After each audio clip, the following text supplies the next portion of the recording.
Hi friends, I'm Laura and welcome to my garden.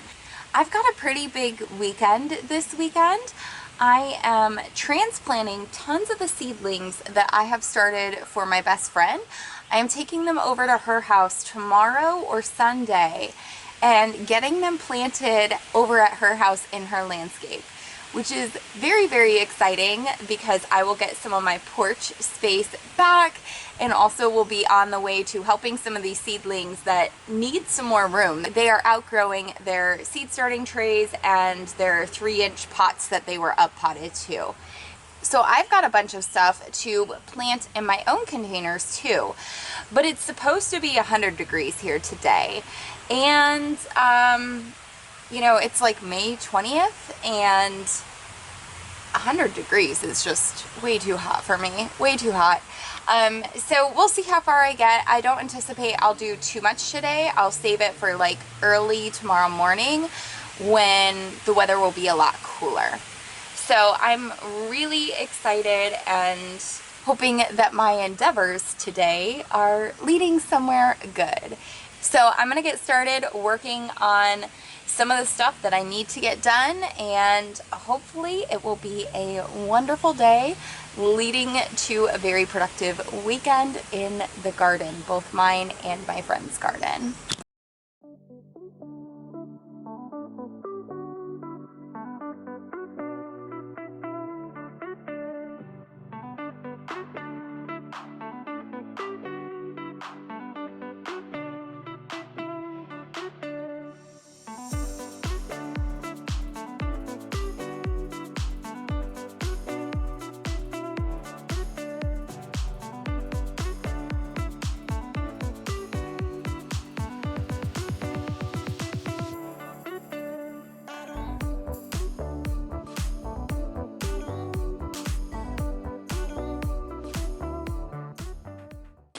The next thing I'm going to do is remove that flower from the tallest large pot there in the corner of the deck. That is a chrysanthemum in a purple color that my friend bought for me last autumn when I was grieving the passing of my girl dog. And she brought a bunch of plants over. We did like a porch makeover. She wanted this space to be one that was healing, and it was such a beautiful gift. I loved it. It was so beautiful all autumn long and has come back this year, obviously, because chrysanthemums are perennials. I really loved them last year, but I think they just don't bloom long enough for me to be in the primary containers. I really want those to be like show-off plants, more annuals probably, that have color for 3 seasons rather than a perennial that only has color for 1 season. So what I'm going to do with this is dig it up. I've got a big empty nursery pot right there because I do save a lot of my nursery pots. And I think that was one that a hydrangea that's out in the raised garden bed came from a few years ago. So I'm going to dig this up and put it in here, and that is going to be one of the plants I take over to her house to plant in her landscape, my best friend. So I thought that was a really beautiful thing. Like, she gifted it to me in a season when I needed some beauty, and now I'm going to gift it back to her in a season where we are helping bring some beauty to her landscape on her property. As you can see here, I potted up all of those seed starts that were in various different containers. A lot of them are flopped over. They already were. So I need to get some corrective things going on here, like maybe a wooden stake that I tie all the cosmos to so that they start growing in a more upright position. But they were just in those tiny seed starting trays like that for way too long.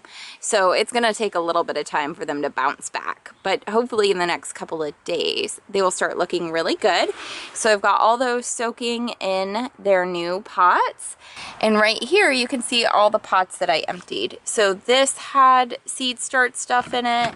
All of these had different seeds and seedlings in. So I emptied out all of those, and I've still got some more to do. I need to transplant these, I need to empty this, and I've got a whole bunch under the bench over there. So I've still got a bunch of things to do, but I'm gonna get after that chrysanthemum right now.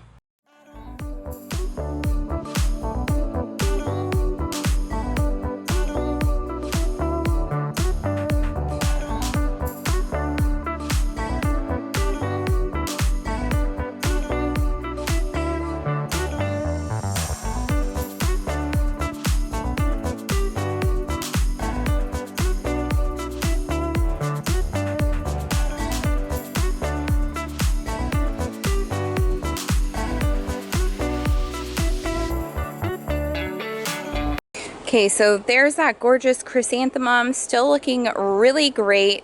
When I dug it up, the root system was pretty shallow because I couldn't get all the way deep in there to dig it up.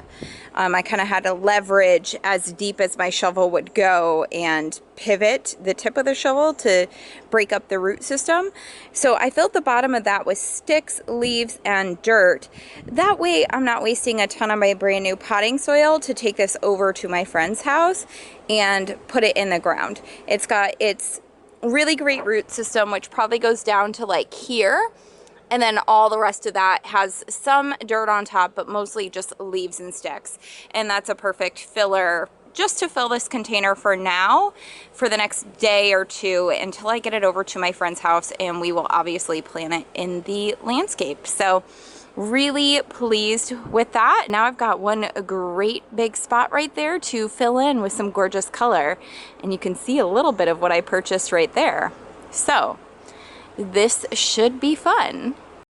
I picked up Chick-fil-A for dinner so we would have fuel to do all of the gardening projects together. And you can see some of the little seedlings I brought to my best friend's house. We planted them up in the landscape, and we also planted up some pretty little shrubs and flowers that she had bought as well. So right now it doesn't look like a whole lot because all of the plants are so small, but hopefully this will grow and turn into something beautiful. And then we ended the evening with some quality time around the fire and yeah, just enjoying each other's company. I hope you've enjoyed this look at a full day doing gardening projects, and I will see you in the next video. Bye.